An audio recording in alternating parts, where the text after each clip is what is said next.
পাগলা মধু নামটি শুনে আঁতকে উঠলেন? অবাক হয়েছেন? হ্যাঁ, ঠিকই শুনেছেন, পাগলা মধু। যে মধু আপনাকে পাগল করে দিতে পারে এবং আপনি মারাও যেতে পারেন। নেপালের দূর পাহাড়ে প্রতি বছর মাত্র 2 সপ্তাহের জন্য এই মধুটি সংগ্রহ করা হয়। এই মধুটি আছে বিভ্রম সৃষ্টিকারী প্রভাব, আর তাই এই মধুর নাম মাদক মধু বা পাগলা মধু, যেটি উৎপাদন করে হিমালয়ের সবচেয়ে বড় মৌমাছিরা, এবং তারা বাসা বাঁধে উঁচু উঁচু পাহাড়ের গায়ে এবং ঝুলে ঝুলে তাদের বাসাগুলো তৈরি করে। এর মধ্যে থাকে গাইনোটক্সিন নামে এক ধরনের উপাদান, আর এই গাইনোটক্সিন মানুষের যে কোনো ইন্দ্রিয়কে বিকল করে দিতে পারে। এই মাদক মধু সংগ্রহ করে নেপালের দূরবর্তী তানজি গ্রামের গুরুন্ডি আদিবাসীরা। এই গুরুন্ডি আদিবাসীরা প্রায় 7500 বছর আগে তারা তিব্বত থেকে এই গ্রামে এসে বসবাস করছে। আদিকাল থেকে তারা এই পাগলা মধু বা মেডহানি সংগ্রহ করে আসছে। এই মধুর 1 চামচ যদি কেউ পান করে থাকে, তাহলে 45 থেকে 60 মিনিট পরে তার মাথা ব্যথা, মাথা ঝিমঝিম এবং চোখে ঝাপসা দেখা সহ বমি বমি ভাব শুরু হয়ে যাবে, এবং কি সে বমিও করতে পারে। একটা সময় পর তার কাছে মনে হবে তার পুরো পৃথিবী ঘুরছে।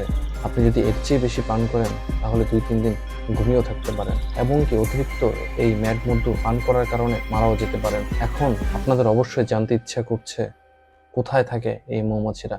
আগেই বলেছি, এই মৌমাছিরা উঁচু উঁচু পাহাড়ের গায়ে ঝুলে ঝুলে তারা বাসা তৈরি করে, যা কয়েকশো মিটার পর্যন্ত উঁচু হতে পারে। আগেই জেনেছেন, মৌমাছিরা তাদের বাসা উঁচু উঁচু পাহাড়ের ডালুতে তৈরি করে থাকে, যা কয়েকশো মিটার পর্যন্ত হতে পারে তাদের এই বাসা। এই মৌমাছি আকারে অন্য যে কোনো মৌমাছির চেয়ে 2 থেকে 3 গুণ বড়, এবং তারা যে বাসা তৈরি করে তা 1 থেকে 2 মিটার পর্যন্ত বড় হয়ে থাকে। মৌমাছিরা হিমালয়ের রণরেন্ডন ফুল থেকে এই মাদক মধু সংগ্রহ করে থাকে, আর এই রণরেন্ডন ফুল থেকে আসে গাইনোটক্সিন।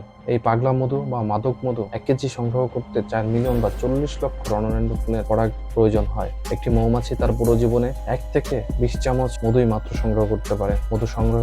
মধু সংগ্রহ করার আগে এই গুরুন্ডি আদিবাসীরা বিশেষ এক প্রার্থনার আয়োজন করে। তারা তাদের প্রার্থনা অনুযায়ী মুরগি এবং অন্যান্য পশু বলি দেয়। তারপর তারা মধু সংগ্রহ করার জন্য বের হয়ে পড়ে। প্রথমে দড়ি আর ছোট ছোট কাঠের টুকরো দিয়ে লম্বা ময়ের মতো সিঁড়ি তৈরি করে, এবং সেই সিঁড়ি পাহাড়ের উপরে কোনো গাছের সাথে বেঁধে এবং নিচ পর্যন্ত নামিয়ে দেয়। পাহাড়ের গায়ে ঝুলে থাকা মৌমাছির বাসার কাছাকাছি যেতে পারে ওই রকম স্থানে তারা তাদের মইটি স্থাপন করে। তারা মৌমাছির আক্রমণ থেকে বাঁচার জন্য কাঁচা পাতা আর শুকনো কাঠ দিয়ে একটি কুণ্ড তৈরি করে এবং তাতে আগুন ধরিয়ে ধোঁয়ার সৃষ্টি করে, এবং ধোঁয়া দিয়ে তারা মৌমাছিকে তাড়িয়ে দেয় এবং তাদের নিজেদেরও রক্ষা করে। এইভাবে তারা হাত এবং পা ব্যবহার করে উঁচু পাহাড়ের দড়িতে ঝুলে ঝুলে সেই ঝুলন্ত মৌচাক থেকে মধু সংগ্রহ করে। এই কাজটি এতই বিপজ্জনক যে কোনো সময় তাদের মৃত্যু হতে পারে, এবং প্রতি মিনিটেই তাদের কয়েকশো মৌমাছি তাদের শরীরে হুল ফুটতে পারে। যে কোনো একটি ভুল পদক্ষেপ মৃত্যুর কারণ হতে পারে। শুধু মৃত্যুই নয়, ডেকে আনতে পারে ভয়াবহ মৃত্যু। প্রতি বছর এই মধু শিকারে অনেক মানুষ মারা যায়। এই পাগলা মধু প্রাচীন অস্ত্র হিসেবে ব্যবহার করা হতো।